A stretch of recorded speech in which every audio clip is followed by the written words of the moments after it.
Brezave të tërë që e krijuan qytetin e Patosit, thon ata. Kryetari i bashkisë, po nga ju. Qytetarët e Patosit kanë protestuar para bashkisë së këtij qyteti mbi propozimin e Partisë Socialiste, që synon shkrirjen e kësaj bashkie duke e bashkuar me atë të Fierit.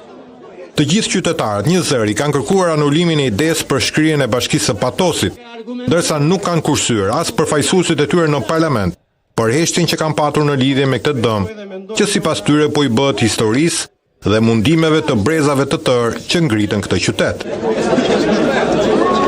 Në fakt, këtë projekt ligj këtu do vjen shtator Kuvendit të Shqipërisë dhe këtë patjetër kartoni 100 para që do ta ngresh deputeti i Patosit, Turk TV përfaqësuesës Patosit, e cila ka 4 mandate rresht, është votbesuar dhe në zgjedhjet e kaluara ka marrë votë më të madhe nga qytetarët e Patosit.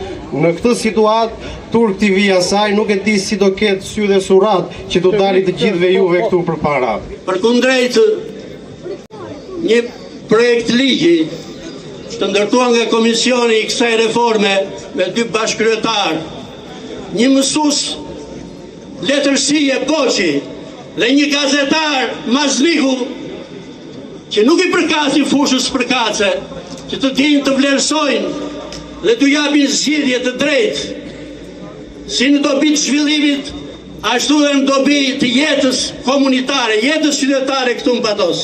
Se këtu është kontributi, djersa, mundi, pasuria e të gjithë neve.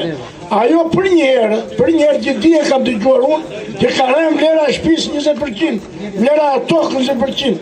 A njës të vinë, të shkojnë shërbimet afër qytetarit, largohen çik më tej. Për këtë jam kundra.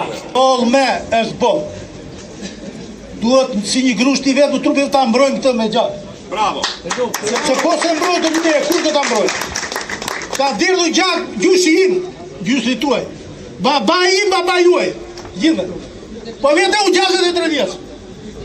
Tani, po e lam ne këtë, ta i marit, ta hedhe rrugve, atër turbi jonë është ta bjen edhe. Qa du t'u lem brezave tanë?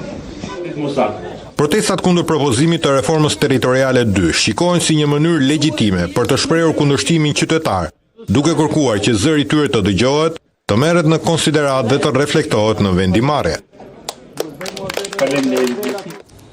Deputeti i Partisë Demokratike Luciano Boçi, bashkëkryetari i Komisionit të Reformës Administrative Territoriale, është bashkuar me mua në studio. Zot Boçi, faleminderit.